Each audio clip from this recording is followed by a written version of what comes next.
1947 দ্বিতীয় বিশ্বযুদ্ধের পরিপ্রেক্ষিতে গড়ে উঠেছে নতুন এক অস্থির বিশ্ব।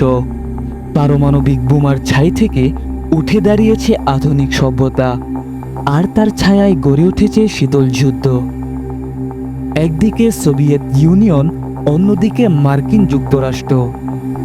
এই প্রযুক্তিগত ও আদর্শগত উত্তেজনার মাঝেই নিউ মেক্সিকোর নিঃসঙ্গ মরুভূমিতে রোজওয়েলের আকাশে দেখা যায় এক অচেনা ছায়া। একটি অজানা বস্তু ভেঙে পড়ে মাঠের বুকে, আর জন্ম নেয় আধুনিক পৃথিবীর সবচেয়ে বিতর্কিত ইউএফও কাহিনী। প্রশ্ন একটাই, সেদিন কি সত্যিই ভিনগ্রহের কোনো যান পৃথিবীতে এসেছিল, নাকি এটা ছিল কৌশলে আড়াল করে রাখা এক সামরিক সত্য? ঝড় বৃষ্টির এক রাত, সম্ভবত 2 বা 3 জুলাই 1947।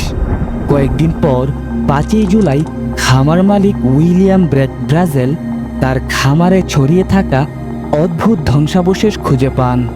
সেগুলো ছিল কোনো সাধারণ বস্তু নয়, ধাতব পাত, যা ধুমড়ে মুছড়ে ফেলার পরেও নিজে থেকে আগের অবস্থায় ফিরে আসে।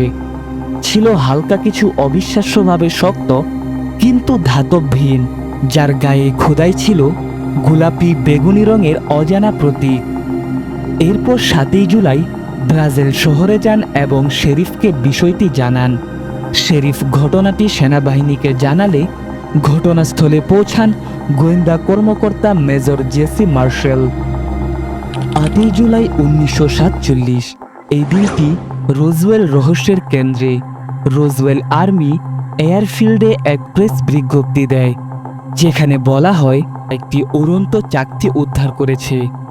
বিশ্ব মিডিয়ায় তুলপাড়, কিন্তু কয়েক ঘন্টার মধ্যে এসে নাটকীয় মোড়। ফোর্থ ওয়ার্ড থেকে ব্রিগেডিয়ার জেনারেল রজার রেমি দাবি করেন উদ্ধার হওয়া বস্তুটি একটি আবহাওয়া বেলুন ও রাডার প্রতিফলক। মেজর মার্শেলকে দিয়ে সাধারণ বেলুনের টুকরো হাতে ছবি তুলতে বাধ্য করা হয়। প্রশ্ন উঠেছে, একজন পরমাণুবাহী স্কোয়াড্রনের গোয়েন্দা কি সত্যি এমন ভুল করবে? এই সোজাসাপটা উত্তরহীনতা থেকেই জন্ম নেয় ষড়যন্ত্র তত্ত্ব। দশকের পর দশক ধরে চাপা পড়েছিল বহু কণ্ঠস্বর। 1970-এর দশকের শেষ দিকে অবসরপ্রাপ্ত মেজর মার্শেল নীরবতা ভাঙেন। তিনি বলেন, তাকে যা দেখানো হয়েছিল এবং যা বলানো হয়েছিল তা সম্পূর্ণ মিথ্যা। তিনি বিশ্বাস করতেন সেদিন তিনি ভিনগ্রহী কোনো ধ্বংসাবশেষ দেখেছিলেন। আরও উঠে আসে চাঞ্চল্যকর তথ্য। মর্গকর্মী গ্লেন ডেনিস জানান, সেনাবাহিনী নাকি ছোট্ট কফিন খুঁজছিল। শেরিফ উইলক্সের পরিবারও জানায় তাদের হুমকি দিয়ে চুপ করিয়ে রাখা হয়েছিল।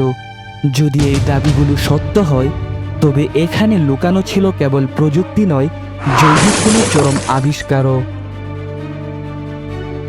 জনমতের চাপ আর তত্ত্বের বিস্তার দেখে 1990-এর দশকে মার্কিন বিমান বাহিনী প্রকাশ করে দ্য রোজওয়েল রিপোর্ট। তাদের মতে সেদিন যা পড়েছিল তা ছিল প্রজেক্ট মুঘল নামক এক গোপন প্রকল্পের অংশ, যার লক্ষ্য ছিল বায়ুমণ্ডলের উপর থেকে সোভিয়েত পারমাণবিক পরীক্ষার শব্দ শনাক্ত করা।